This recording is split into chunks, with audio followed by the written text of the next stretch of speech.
Vous écoutez Impact au féminin. Après avoir passé 7 ans dans un travail épuisant, je me suis retrouvée confrontée à un manque d'estime de moi qui me freinait dans tous les aspects de ma vie. Aujourd'hui, j'ai créé plusieurs entreprises qui me permettent de vivre la vie et la liberté dont j'ai toujours rêvé. Je suis là pour partager avec toi les meilleurs outils qui m'ont permis de prendre pleinement le pouvoir de ma vie. Ensemble, nous explorons le design humain en profondeur, une approche révolutionnaire pour mieux te comprendre, ainsi que les thérapies naturelles qui te permettront d'entreprendre dans ce qui est juste pour toi et de faire respecter tes besoins réels. À travers des partages, des histoires impactantes, mon but est de te booster, de t'inspirer pour passer à l'action et de te donner les meilleurs outils nécessaires pour augmenter ton chiffre d'affaires. Afin que toi aussi, tu puisses te rapprocher de la vie que tu désires réellement. Je suis ravie de t'accueillir ici, sur le chemin de l'entrepreneuriat féminin. Il est temps de briser les barrières, de montrer au monde ta force, ton talent. Prépare-toi à transformer ta vie, à prendre confiance, à t'élever spirituellement et professionnellement. Alors c'est parti, rentrons dans l'épisode. Hello, coucou tout le monde, j'espère que vous allez bien. Aujourd'hui on se retrouve pour un nouvel épisode d'Impact au féminin où je vais vous partager les 4 plus grands enseignements qui ont vraiment changé mon business et toujours dans le bon sens du terme. C'est des enseignements qui aujourd'hui me portent au quotidien et qui ont réellement fait la différence, surtout ces 3 dernières années, et c'est quelque chose qui devrait être tellement beaucoup plus démocratisé. Et c'est vrai que ça va vous paraître des choses simples, mais pourtant quand vous les appliquez réellement, quand vous prenez une conscience de vous-même, vous voyez que ces 4 choses en fait, ces 4 enseignements, ils sont réellement pertinents et que c'est encore une fois toujours la même chose, savoir et ne pas faire, c'est ne pas savoir. C'est des choses qu'on peut connaître, mais qu'on ne met pas en application. Avant toute chose, bienvenue pour toutes les nouvelles personnes sur le podcast. Je m'appelle Elisa, je suis formatrice en design humain, je suis aussi naturopathe. Et pensez à commenter les épisodes, peu importe la plateforme que vous utilisez, et à noter le podcast. Alors sans plus attendre, rentrons dans l'épisode, c'est parti. Je crois qu'on l'a tous fait pour le premier enseignement que j'ai envie de vous partager, et c'est vraiment quelque chose que, encore une fois, vous allez vous dire ouais mais c'est hyper banal, moi c'est quelque chose que j'ai déjà entendu. Ouais, vous l'avez peut-être déjà entendu, mais est-ce que vous le pratiquez réellement? Et c'est de loin le plus important, c'est qui est-ce que tu écoutes? Et on l'a tous fait, je pense, demander l'avis à nos amis sur notre compte Instagram, à notre conjoint, qu'est-ce qu'il pense de notre nouvelle offre, qu'est-ce qu'il pense de nos nouveaux programmes, à accepter l'opinion d'une personne qui n'a pas les mêmes objectifs. C'est hyper compliqué. Pour avoir du succès, tu dois vraiment t'assurer que cette personne, elle est passée par là où tu passes en ce moment, et si elle est là où tu veux être aujourd'hui. Par exemple, si tu veux réaliser un chiffre d'affaires, je sais pas moi, mais de 100 000 €, et qu'une personne te dit pouvoir t'aider car elle a fait ce montant, mais imagine que cette personne, alors je sais pas moi, a eu déjà 50 000 € de capital, ou qu'elle a eu un héritage qui lui a permis d'investir, alors que toi, peut-être que tu n'as pas d'héritage, peut-être que tu pars vraiment de zéro, peut-être que personne n'a pu t'aider, et du coup, en fin de compte, c'est pas le même parcours, ce sera pas les mêmes conseils, ce sera pas du tout la même résonance. Et ça, c'est hyper important. Est-ce qu'elle est bien passée par les mêmes étapes que toi, ou est-ce qu'elle avait déjà un capital de départ? À partir de maintenant, demande un avis pour atteindre tes objectifs uniquement à ceux et à celles qui l'ont fait et qui sont passés par là où tu es aujourd'hui. Tu verras clairement la différence et tu te verras plus facilement filtrer les remarques de ton entourage aussi, parce que tu sais qu'ils ne sont pas du tout dans la même direction que toi. En vrai, ça semble logique ce que je suis en train de dire, mais dans la pratique, c'est pas toujours évident, et c'est comme si tu veux devenir un chef étoilé mais que tu demandes à un fast-food de te former. No offense, il y a des super fast-food, mais voilà, c'est pas du tout le même objectif. Et par exemple, c'est vrai que moi j'ai vraiment vu les différences à partir du moment, oui bien, parce que je me fais aussi moi coacher. Vous le savez que j'ai investi sur moi il y a pas longtemps dans un coaching de 6 mois. En fait, la personne, ça fait depuis 2021 que je la suis, que je connais réellement son parcours, que voilà, je vois clairement qu'on a la même typologie, en fin de compte, qu'on a pu avoir la même typologie de blessures, d'objectifs, etc., le même passé. Et donc, il y a comme une résonance, mais c'est surtout que ce qu'elle a au jour d'aujourd'hui, c'est clairement aussi, ça fait partie de mes objectifs, et ça me paraît tout à fait normal que j'aille lui demander. Donc, arrêtez de demander l'avis à votre copain ou à vos amis, parce que souvent aussi, eh bien, c'est quelque chose que j'ai déjà parlé sur ce podcast, mais vous allez dire « Ah ouais, mais si je poste ça, qu'est-ce qu'ils vont me penser, mon entourage, etc. Je peux pas mettre ça. » Mais d'un côté, ce n'est pas votre public cible, donc c'est normal que si par exemple vous vous lancez dans la sophrologie ou dans le coaching de vie et que d'un coup vous mettez accompagnement, sophrologie, etc. et que là vous mettez un montant, je sais pas moi, que pour 6 mois, eh bien c'est 700 €, voilà, et encore. Je trouve que c'est vraiment peu cher pour investir sur soi, mais imaginez que vous mettez ça, et bien peut-être qu'il y a des personnes de votre entourage qui vont vous dire mais t'es fou, 700 €, c'est énorme, etc. Oui, mais est-ce que ces personnes, elles ont clairement la volonté d'investir sur elles-mêmes et est-ce qu'elles ont clairement une connaissance voilà, du fait que plus on investit sur soi aussi, plus eh bien, on a de chance et plus on se donne les moyens de s'élever spirituellement et businessment parlant. Donc voilà, c'est toujours une histoire de cible et clairement de qui aussi vous allez accepter les opinions parce que encore une fois, ils ne sont pas du tout dans la même direction que toi. Le deuxième point, c'est pareil en fait, c'est à quel point tu es enseignable, à quel point tu es coachable, à quel point tu es prêt à mettre les conseils en place, les conseils donnés par les gens qui sont déjà arrivés. Et du coup, je reprends cet exemple, mais cette année, j'ai suivi donc ce coaching avec cette fille qui, je sais, a les résultats et je sais qu'elle est clairement passée par là où je suis actuellement. Donc c'est totalement logique que je m'adresse à elle.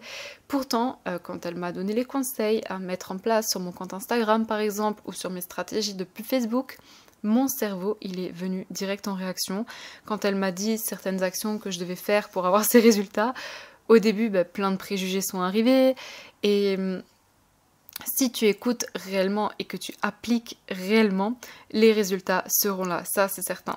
Parce que en réalité, vous savez, dans ma formation de design humain, j'aide mes élèves à avoir des stratégies pour parler du design humain de manière simple, que ce soit facile sur leur compte Instagram, de vraiment connecter le design humain à déjà leur pratique pour qu'ils puissent l'intégrer avec leurs clients dans leur accompagnement de thérapie et que sur Instagram, eh bien, ils puissent donner des exemples concrets de comment est-ce qu'ils vont utiliser le human design avec leur thérapie et comme ça, les personnes ils peuvent comprendre clairement qu'est-ce que c'est le design humain et comment est-ce que ça peut les aider.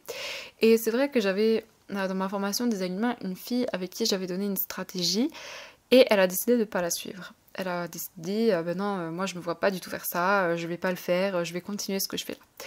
Sauf que c'était une fille qui venait déjà de passer beaucoup de temps dans l'entrepreneuriat et ce qui s'est passé, c'est qu'elle n'a pas mis en place ce que je lui ai dit et quelques mois plus tard, elle est revenue à moi en me disant qu'elle n'avait pas du tout de clients, que ça la saoulait, qu'elle en avait marre.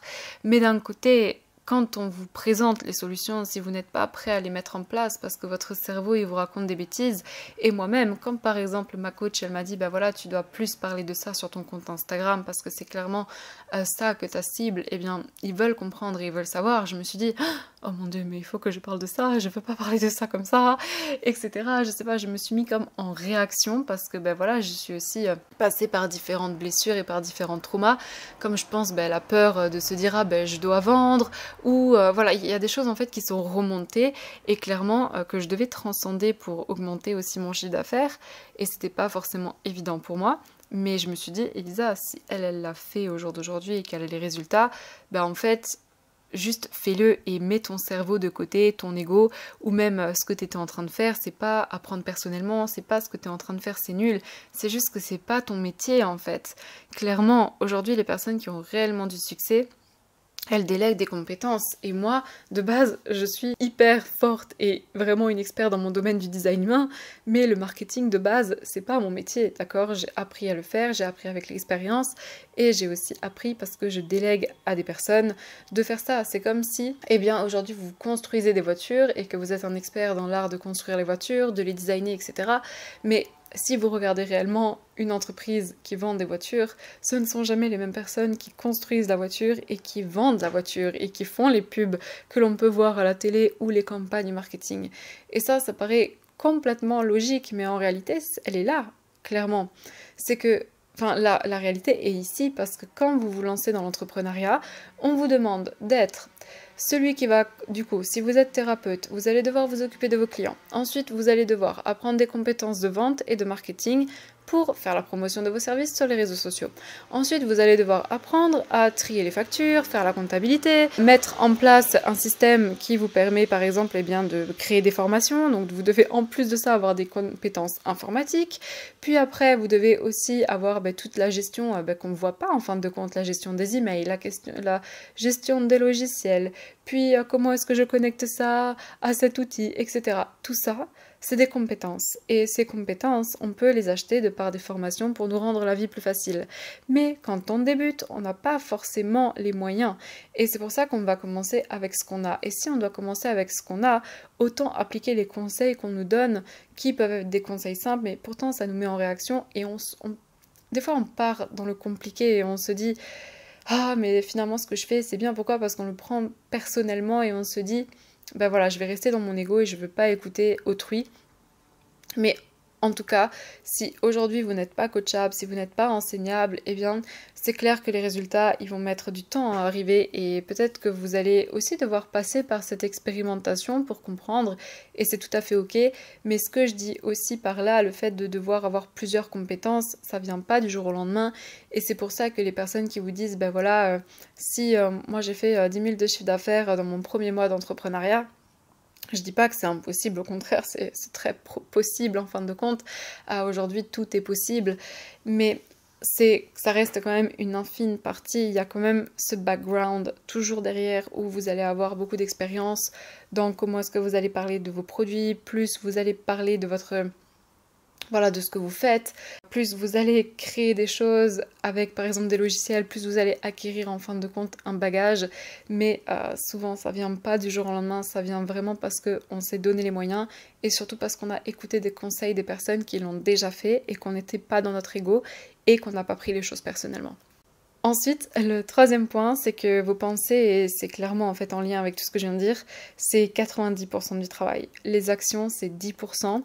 La connaissance que vous avez de vous-même au moment de... Enfin, la connaissance de vous-même et la conscience de vous-même, c'est deux choses différentes, mais c'est deux choses très proches. Au moment de faire les actions, c'est ce qui va être le plus important. Si t'es pas consciente de tes pensées, tu peux vite te laisser embarquer dans le blabla de ton cerveau.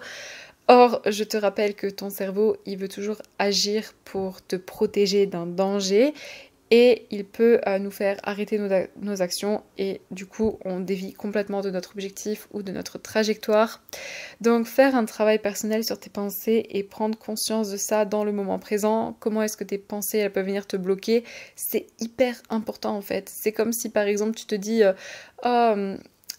par exemple, je veux lancer mon entreprise et je sais que je dois faire une communication sur Instagram. Sauf que quand je veux commencer à écrire des posts, je bloque en fait. C'est comme s'il n'y a rien qui me vient. C'est comme si je ne sais pas quoi écrire. J'ai le syndrome de la page blanche.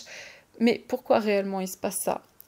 En général, si vous vous sentez bloqué, que c'est lourd pour vous, c'est soit parce que la manière dont vous le faites, ça vous correspond pas. Ça peut être par exemple que vous vous forcez à être sur LinkedIn alors que LinkedIn, c'est pas du tout ce que vous kiffez faire. Ou alors parce que vous êtes votre système nerveux, il est en réaction, il veut juste vous protéger de faire quelque chose, parce qu'il peut se dire « Ah, je vais m'exposer, si je m'expose, j'ai peur de ne pas être vue, j'ai peur de me perdre dans la masse, j'ai peur d'avoir de qui est-ce que je suis pour parler de ça de toute manière, mais qui est-ce qui va lire mon contenu, mais de toute manière, comment est-ce que mon contenu va vraiment vendre, est-ce que je vais déclencher des ventes, est-ce que je vais avoir des likes, et si personne me commente ?» Oh mon Dieu, mais vous vous imaginez toute cette pression qu'on se met nous-mêmes, c'est juste horrible en fait. On est juste en train de se tirer une balle dans le pied nous-mêmes, alors qu'en fait c'est juste notre cerveau qui essaye de nous protéger parce qu'on a peur soit d'être déçu, qu'on a peur d'être rejeté, qu'on a peur de l'humiliation, et ça nous renvoie toujours à des choses qu'on a déjà vécues. Et je vous donne un exemple, mais concrètement, moi ça vient de ça. Vous savez, je vous ai déjà partagé ça dans un autre épisode de podcast. Mais je viens d'un petit village de 800 habitants. Clairement, quand j'ai débuté l'entrepreneuriat, il y avait tout à refaire chez moi, que ce soit mon mindset, mon réseau, mes compétences, enfin bref, vraiment celle qui vient de son village perdu d'Alsace et qui débarque. Donc pour moi, ça a été comme si j'étais toujours la fille qui était, la fille de la campagne, la fille qui est à part, la fille qui est pas inclue dans les groupes, qui se fait toujours rejeter parce qu'elle est différente.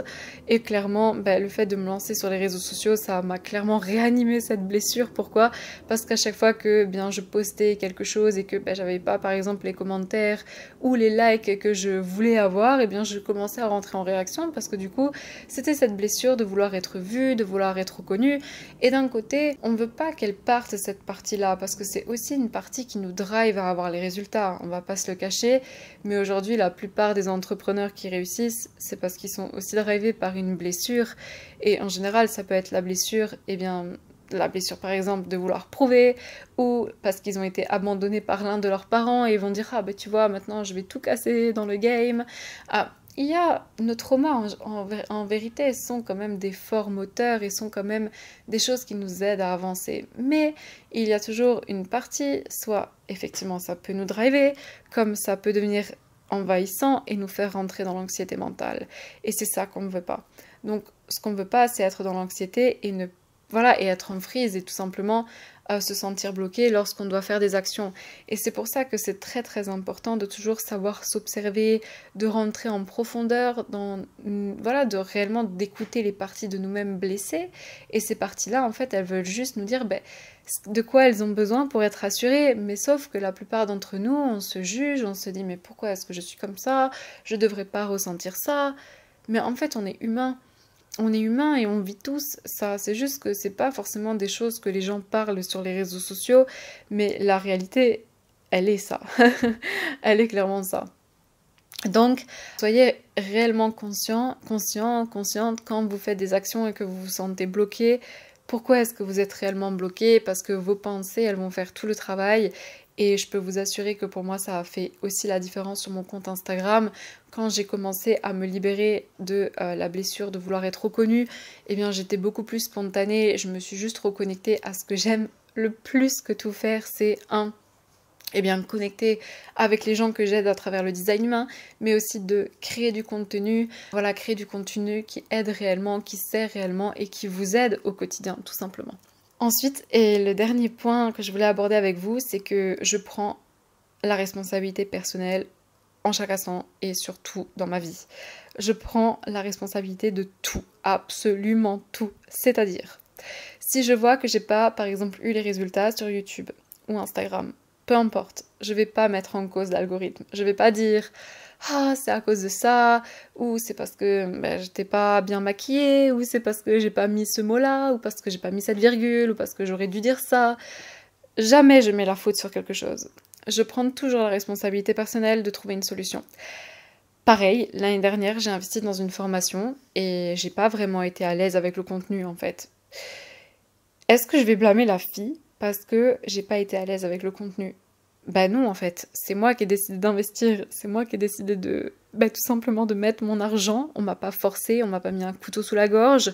Voilà, c'est moi qui ai cliqué sur le bouton payer et pareil, en 2021, j'ai perdu énormément, on s'entend. J'ai perdu de l'argent et du temps avec un comptable qui avait fait un mauvais travail dans mon business. Est-ce que j'ai passé mon temps à le critiquer? Alors ouais, j'étais vénère, ça on peut pas dire le contraire, mais par contre, est-ce que j'ai passé mon temps à me dire « Oh, pourquoi est-ce qu'il s'est passé ça? Pourquoi est-ce qu'il m'est arrivé ça? » etc. Ça sert à rien en fait, ça m'aurait fait perdre encore plus de temps, et au contraire, cet argent je l'ai refait, même plus que ça, je l'ai refait voilà, c'est pas là la question, c'est juste que si j'étais restée dans cette énergie d'être vénère, d'être tout simplement haineuse envers lui, j'aurais peut-être pas refait cet argent. Donc, encore une fois, c'était moi qui avais choisi cette personne, donc je pouvais que prendre la responsabilité pour mes choix. Et plus vous prenez la responsabilité, plus vous prenez le contrôle tout de suite. Et le fait de prendre contrôle tout de suite, c'est mettre en place des actions pour atteindre vos objectifs. Par exemple, quand j'ai voulu relancer ma chaîne YouTube, parce que en réalité, ma chaîne YouTube, je l'ai depuis 2020, mais je postais du contenu quand j'avais du temps, c'était pas, c'était plus, allez, je fais cette vidéo parce que, on m'a parlé de ça, sauf que là, vous voyez bien que depuis 1 an, je poste 2 vidéos par semaine, une fois c'est le podcast, une fois c'est une vidéo YouTube, et je voulais vraiment, c'est vraiment le canal que je préfère, c'est faire des vidéos, je voulais juste me concentrer sur trouver des clients d'abord et ensuite vraiment me concentrer à ma chaîne. Mais voilà, il y a vraiment... encore une fois, quand j'ai relancé ma chaîne, je me suis dit, ok, si il n'y a pas ce que je veux au jour d'aujourd'hui, c'est peut-être parce qu'il y a des choses que je fais pas. Et là, j'ai commencé à, au lieu de blâmer l'algorithme, le fait qu'il y ait déjà du monde dans ma niche, etc., eh bien, je me suis inspirée, j'ai commencé à chercher des informations, je me suis formée, je vais chercher des formations. Quand j'ai pas la compétence, je la délègue, je cherche les personnes. Mais en tout cas, je me donne toujours cette responsabilité personnelle dans où je mets mon argent. Si il se passe quelque chose dans mon entreprise, ou si par exemple avec Anna, que c'est mon assistante, vous le savez maintenant si vous écoutez mes podcasts.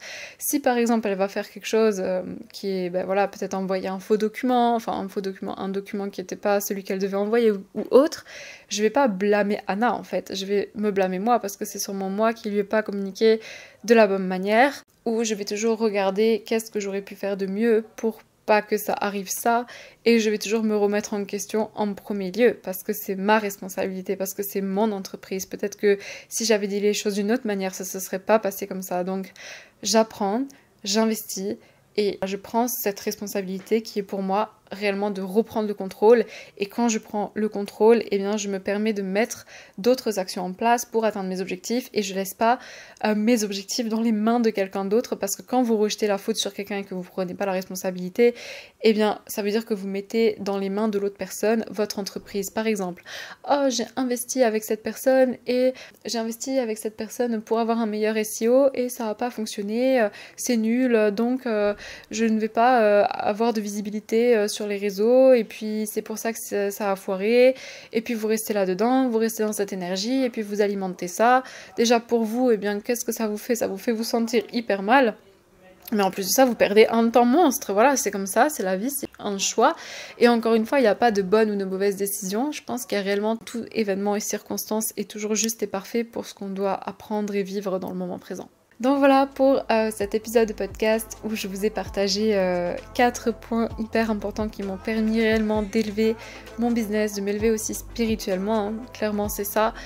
Et en tout cas, pensez à partager cet épisode de podcast à une personne autour de vous. Pensez aussi à noter le podcast. Vous savez que vous pouvez obtenir votre carte de design main sur mon site internet gratuitement. Le lien, il est dans la description si vous ne savez pas ce que c'est le design main, parce que j'en ai parlé dans cet épisode de podcast.